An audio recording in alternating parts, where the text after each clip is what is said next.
Hi, everybody, and welcome to another video here on my channel. Today, we are going to be talking about the effect that stress has on our hormonal health, particularly as it relates to our menstrual cycle and our symptoms.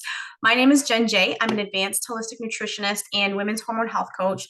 My practice is built on empowering women living with uncomfortable and debilitating hormonal symptoms, things like painful periods, mood swings, PMS, weight issues, and low energy. And I help women reclaim their lives and put these period problems to rest while helping the entire family eat healthier because I know as a mama that it is one tough job to do. Now, I want to ask you on a scale of 1 to 10, with 10 being the absolute highest, how would you rate your everyday stress levels? Have you noticed a pattern in the levels of your stress and the frequency or the intensity of your menstrual symptoms?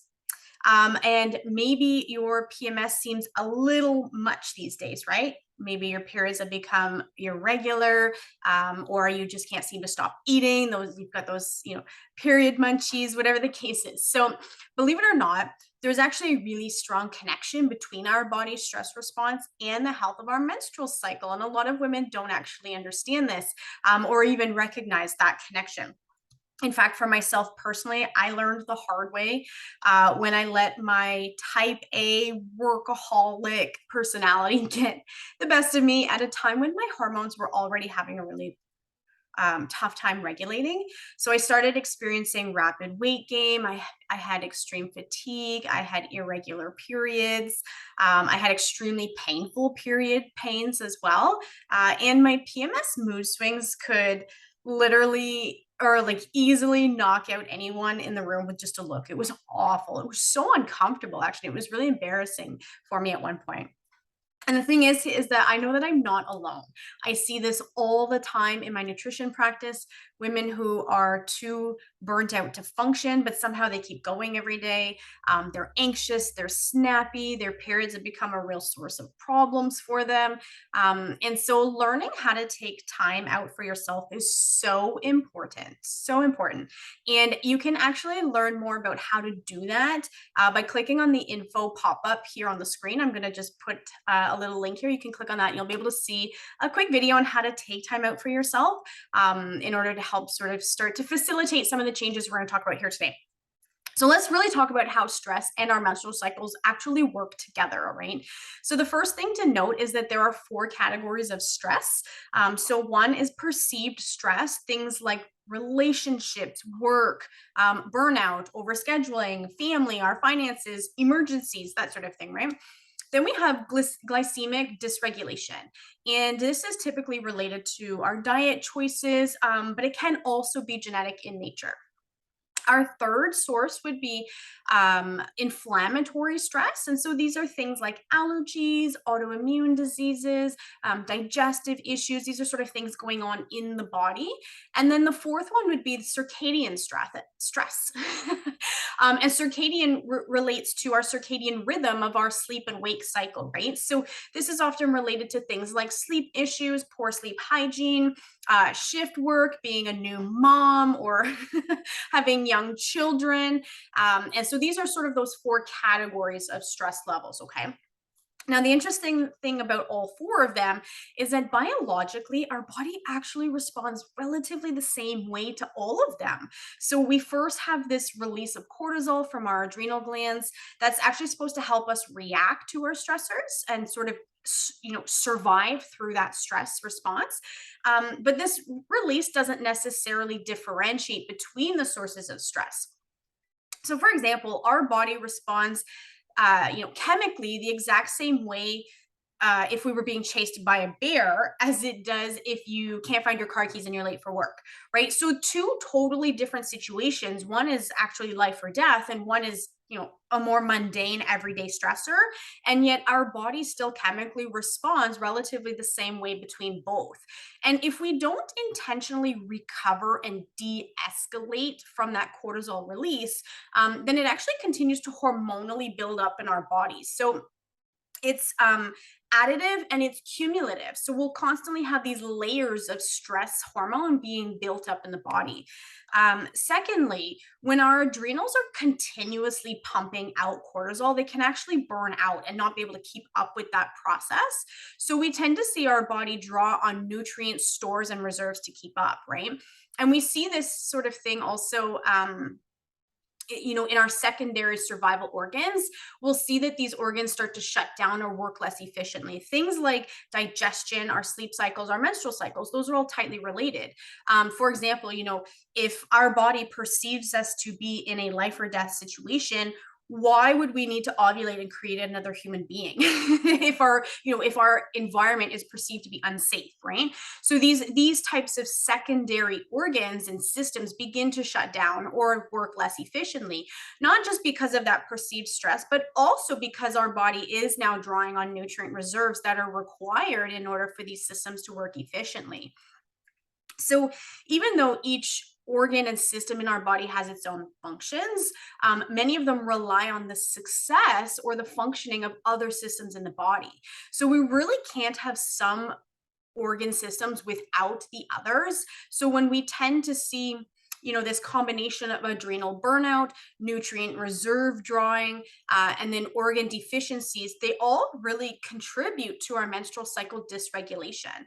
And this increases our hormonal imbalance, right? So we tend to see symptoms like more often irregular periods. We get really painful periods from a buildup of inflammation. Maybe we have more anxious behaviors. We have heightened PMS responses. Even things like insatiable hunger, right? And this is all from our those nutrient deficiencies, and the list is endless. The way that this could manifest itself in your body is definitely could be different than somebody else. And that's why it's important to make sure that any information that I do share with you obviously is for educational purposes only, and really to help you be more aware of what's happening in your body, of the interaction all of that has with your choices, and to allow you to make more educated decisions. But this is also why self-care and stress management are such a crucial part of helping to manage symptoms of a hormonal imbalance, including our menstrual cycle. So the thing is most of us really do struggle in this department because we're just so busy, right? We're overscheduled. We have a lot on the go. We've got high demand, work commitments, family commitments, sports commitments. Maybe you've got your kids in extracurriculars, that sort of thing. So and oftentimes we think that we're doing enough self-care, but we're sort of missing some of those key components that really help us de-escalate heightened cortisol. um, for example, if you were to throw on National Geographic and watch a lion chase a zebra, okay, we would see that zebra's stress response kick into high gear. Now let's assume for pleasure's sake of our mind here that this zebra it manages to escape, okay. Now if we kept the camera on this zebra, we would see that once it's in a safe location, we're going to see a couple of things from it. Okay. So it's breathing heavily, it's panting, which means its heart rate is up, its blood pressure is higher. There's a lot going on, right? This is all some of that cortisol. It's the adrenaline. They've been able to run really fast. They've been able to think properly, move quickly, that sort of thing. But the zebra doesn't stay in that heightened environment for long, right? Once that danger has passed, once he's in an environment where he's safe again, you'll actually start to notice several things, right? So the breathing begins to regulate, the heart rate comes down, the zebra is no longer panting, it's got a more natural heartbeat, it goes back to eating and grazing, walking around, enjoying the sunshine, that sort of thing, right? So this is that de-escalation process. Now, of course, zebras are very, animalistic in nature, and us as human beings being much more advanced, right? Advanced creatures, is that we actually have the the mental capacity to know that that's what we need to do. Whereas zebras and lions, all the animal kingdom really do rely on just their natural instincts to do this. Now, what happens is if we're not being intentional to actually de escalate those heightened layers, this is where our stress compounds. So, really, what we want to make sure is that we're intentional every day when we are noticing our physical stress levels. It can really help us start to de escalate those stress responses as well. And oftentimes, our stress response is either a learned behavior and or a genetic component. So it's important to recognize what your stress response looks like. It could be that your heart beats faster, you have difficulty thinking clearly, maybe you get overstimulated easily, a lot of noises or sounds or stimulus really has you feeling overstimulated, has you feeling overwhelmed. Maybe you're more likely to yell, especially at your children if you're feeling a little heightened, right?